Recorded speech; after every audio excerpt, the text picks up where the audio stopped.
The college football season has been great, and we got risers, we got fallers, we got a possible transfer. I look forward to talking about. We'll get into all that. But what's crack-a-lackin'? It's your boy Broshmo, just in case you did not know. So go ahead, become a bro and subscribe.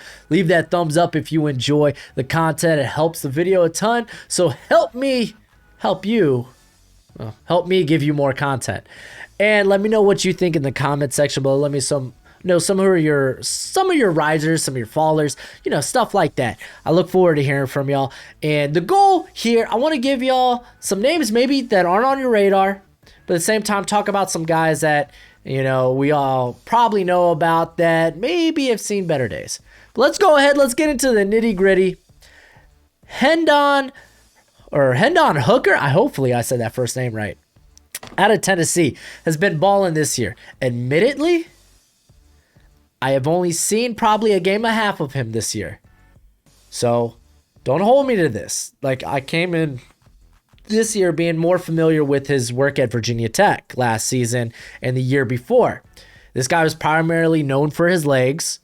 So I thought maybe this guy's probably maybe a receiver, maybe puts on weight, be like a big slot, or maybe like tight end 2 in the league potentially. But he's been throwing the ball exceptionally well, like really well. He has only 1 turnover play in the last 4 games, and that's right when SEC play started. So he's facing teams like Florida, like Missouri, South Carolina, Ole Miss, and in those games he has 9 touchdowns, no interceptions. Hooker was throwing some strikes down the football field versus Ole Miss, but let's be fair, Ole Miss, their coverage, it's kind of soft. It's soft. So anyone can really make those passes, but it's impressive that he still did, because I just assumed this guy, he's not much of a passer. But the upside of this guy is definitely his rushing upside. He might be the second best, if you consider him a quarterback prospect, second best quarterback, like running quarterback prospect in this class. He has 30 forced missed tackles on 45 carries. Going back to the prior 2 seasons at Virginia Tech, on 166 carries, he rushed for over almost 1,100 yards, 11 touchdowns, 52 forced missed tackles. That's just wild. But the dude admittedly, he has been a much better passer since arriving there in Knoxville. So just someone to monitor, especially in a relatively weak quarterback class. Maybe this is a cat that could stick to the quarterback position. We'll find out more during the off-season draft process and with the second slate of SEC play. But a guy I definitely wanted to bring up. And let's talk a little bit about Spencer Rattler while we're here. And it's official, dude. Caleb Williams, he was named the starter. We didn't see an ounce of Spencer Rattler in that TCU game. So what's next for Spencer Rattler? Assuming that they don't make him wait a year if he transfers, I think a transfer is likely. Matter of fact, let me know in the comment section below, where do you think he may or may not transfer? I think there's a lot of interesting choices out there with Cincinnati, UCLA, but I think he's going to probably stay. He's going to stay in the Power 5, probably stay away from the Pac-12. At least I think so. I think he's going to stick to like maybe the SEC, ACC, the Big 10. I don't know if he sticks in the Big 12. Maybe. I don't think that's likely. I think he'd rather maybe go a place where he's immediately a starter and he immediately faces high-end competition. So I think that's very likely, but I'm interested to hear what you have to say about that in the comment section. But let's go ahead and talk about running back Charles Williams out of UNLV. This week against Utah State, he put on a show. 24 carries, 214 yards, 3 TDs, dude. Williams tore it up against Utah State. And he has a really good center of gravity, being 5'9", 200 pounds. And it really shows because this guy's got incredible contact balance. I love this dude's acceleration, though. Like, he gets to his top speed quick. I wouldn't say his top speed is like elite, but he gets there extremely quick, man. And I could definitely see him in the NFL being a big problem when out in space. Now, UNLV, his blocking, it's not the greatest. It's average at best there at UNLV. And it really showed in his 2 games against Power 5 competition, being Arizona State and Iowa State. He had 32 carries for only 77 yards. He had 7 forced missed tackles in that game. This guy's going to need a Senior Bowl, but I think this is a potentially late day 3 guy that could sneak in because he's very intriguing, man. Very intriguing. Devin Jackson, if you're not familiar with Devin Jackson, dude, I'm going to leave his Twitter down below. This guy is probably one of he has some of the best write-ups, some of the best scouting reports that I've seen. He writes for Blue Chip Scouting, but he's also, his Twitter's just mwah. But I love this guy's takes. I love this guy's analysis. And we're going to be talking about him a little bit later when it comes to another prospect. But receiver, Justin Shorter out of Florida. This guy's physique is what caught me. I'm like 6'5", 228. Wow, man, I like that. I like it a lot. And it's not because, oh, look, this guy got the Hail Mary. Nah, that ain't it against LSU. He had a great game against LSU. This dude's a physical specimen that just isn't featured enough in that Gator offense. He transferred from Penn State. There's a pedigree. This guy, he was a legit recruit. But he came there to Florida in 2020. He was stuck behind the depth on that Florida offense. He became the starter this season. But the quarterback play at Florida has been pretty bad. Whether it's Mari Jones or Emory Jones, even Anthony Richardson actually kind of struggled in the LSU game. But this guy, for a receiver his size, he's extremely fast. He's a very smooth route runner. The dude's going to get a Senior Bowl invite. He should. He definitely deserves it. I think he's going to blow up the combine. I think it's easy to compare him to Treylon Burks. I think this guy's route tree is a lot more put together. I don't think he's as explosive as an athlete as Burks, but put this guy on your radar, man. Physically, very impressive. At tight end, DERRICK DEESE Jr. out of San Jose State. Devin Jackson's been talking about this guy for a hot minute. That's why this guy was kind of a slow burn for me. I threw him on my radar. Didn't really watch much of him until the past couple of weeks. Had a really good game against San Diego State. He's the leading receiver there for San Jose State. The dude's got a big catch radius. Very crafty route runner. By no means is he a separator. Like, this guy, he's in terms of his athletic ability, I think it's pretty average for the position.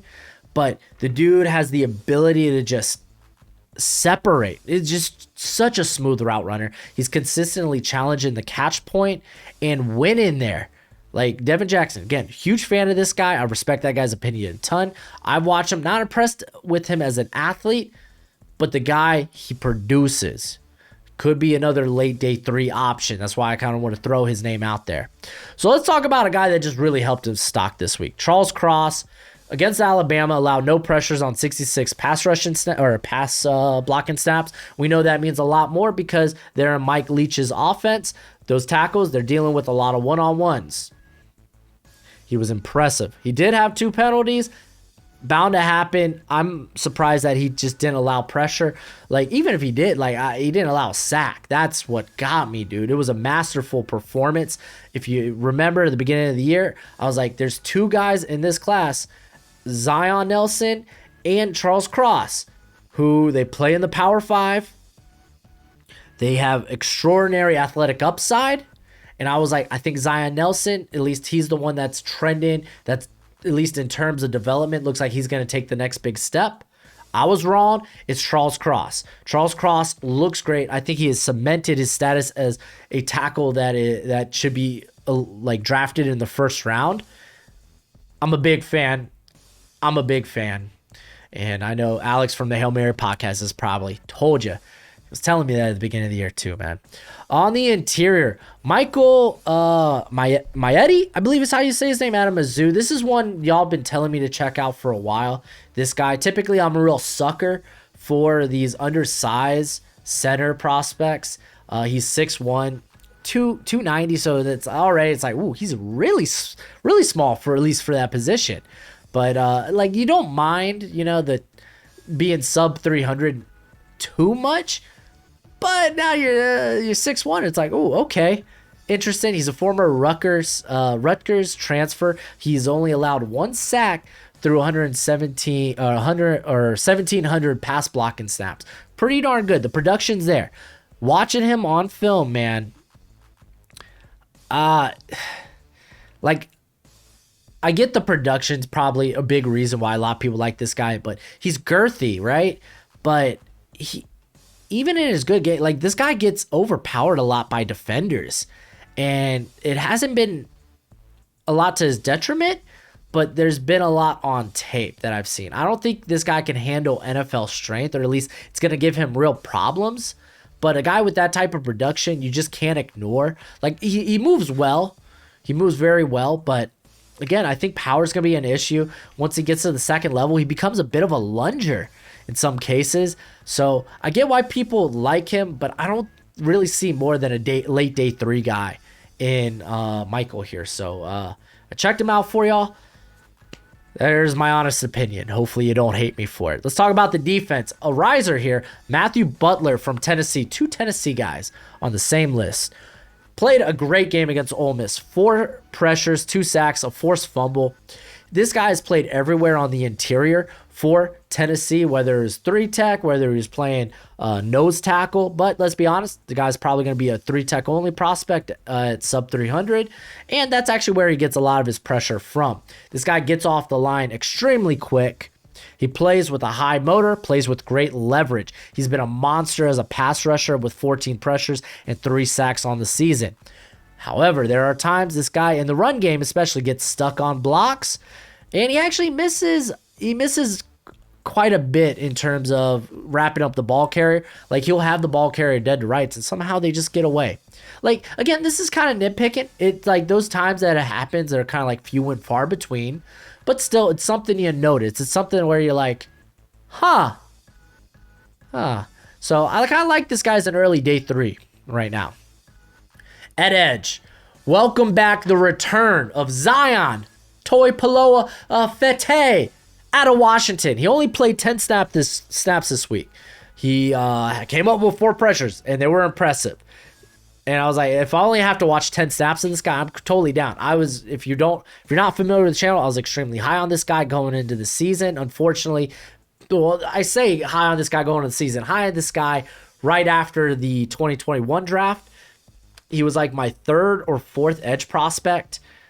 And April, the ACL tear. Didn't think he was going to play. Then I heard he's coming back. He returned this week and looked great. He looked dominant, man. And they're probably going to bring him back a bit slowly, but for the production he brought on 10 snaps, I thought it was very impressive. Keep in mind, this guy, he's playing, at least he's listed at 20 pounds less than what he was playing last season. He was 280 last year. He's playing at 260. At least that's what is listed there at Washington.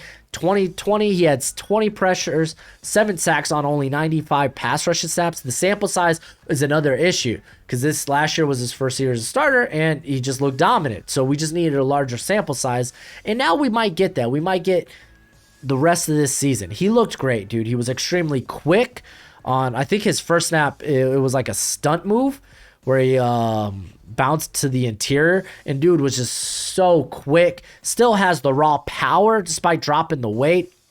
Like, literally, he just pushed the right tackle right into the lap of Dorian Thompson-Robinson. The dude was still able to get away. The dude's a very crafty. The dude's got legs at running back. That's probably the best way to put it. But, dude, ZTF, man, he's back. He looked dangerous. I'm so excited. If he wasn't on your radar yet, bam, there he is. And then a linebacker, Leo CHENAL out of Wisconsin. Might be actually my favorite linebacker now. And I'm a big Jack Sanborn guy. But this guy's 6'2", 261. He actually moves pretty darn well for being 261. But he had 16 tackles, a sack, and a forced fumble against Army. Last year, he became the starter during the shortened Big Ten schedule, and he had 47 tackles, 16 pressures, 3 sacks, 24 stops. Very active in the run game, and a very good blitzer. I'm just going to say, moves well for a 250-plus pound linebacker. I would say, like, oh, he's this great coverage linebacker. I don't think he is. Wisconsin, they don't give him a lot of responsibility in coverage in that scheme, and I think that's fine. I think laterally, it could be he could be a bit wishy-washy. But if you're not going to be that great of a coverage threat, you better bring it as like a blitzer, and he does. He does, dude. Again, sure tackler. Going to be a good run defender. But he's so explosive downhill, man. 29 pressures, 6 sacks on only 126 pass rush snaps through his career. Yeah, this guy's going to be a big riser for me. Like, him and Micah McFadden out of Indiana are probably my favorite blitzing linebackers in this class. I like those guys a lot. And then at corner, I got a downer because he was a riser on one of my lists like a week or two ago, is Matt Hankins out of Iowa against Purdue. He got lit up against David Bell, like literally taken to task. Bell had 8 receptions for 200 yards, a touchdown, 7 first downs when Hankins was guarding him. Hankins, dude, he just played too off on Bell, man. Like, too much off coverage, and like Bell ate him up on these shallow drags. That's the thing, dude. Speed's a big question now with Hankins. Like, I thought speed might be a major might be a concern, but now I think it's a major concern when David Bell is separated from you. David Bell, by no means good receiver, not a separator. When he's getting separation on you, it's a problem. Even when Hankins was in David Bell's face, like, he gave him free releases all day. Like, why front like you're going to press and then not press? I know this is what I was asking him to do, but still, man, like, dude, David Bell, man, he ran some of the slickest routes and just got separation, especially on the touchdown. It was like this in and out post to the end zone and just beat him. Like, it was a really bad showing. Hankins, I don't think you could take this guy on day 2, man. He's got to be a day 3 prospect. He's really missing Riley Moss there. Riley Moss is the real speedster between the two. So, yeah, another downer. Let's just end this video on a downer. Kobe Harvell-Peel at Oklahoma State. He was actually a guy that I've been high on for a couple of years. The dude had played great in 2019. I kind of thought he has this like Bob Sanders-esque play style. And then he decided to return in 2020, and he was plagued by injury, and he was plagued by inconsistent play. I mean, dude was missing tackles left and right. He's got a headhunter mentality, man. But like, you can't have this like 22-25% missed tackle rate. Like, if you're gonna be like, because I don't think he's got exceptional movement skills. I think he's a too high box safety type of prospect. So, yeah, he decided to use the extra year of eligibility to return and improve his stock in 2021. Unfortunately, this safety class is kind of loaded with great talent. And while his play is better than 2020, I don't think it's enough to significantly improve his draft stock, man. Ideally, this guy is a split high, a too high safety in the NFL. He's got that. He's very aggressive underneath. Sometimes it comes to his detriment, man. The missed tackle problem's just been huge. And to which it's like you're even hesitant to put this guy in the box. You know, you got to be more of a sure tackler. So he's a big faller on my list, unfortunately, which sucks. I really liked Harvell-Peel, but he's probably late day 3 undrafted free agent at this point. It's a really good safety class. He's going to get lost in the shuffle. But let me know what you think in the comment section below. And that's it for the video. Go ahead, do that YouTube thing. And as always, until next time, you be easy, my friends. Later.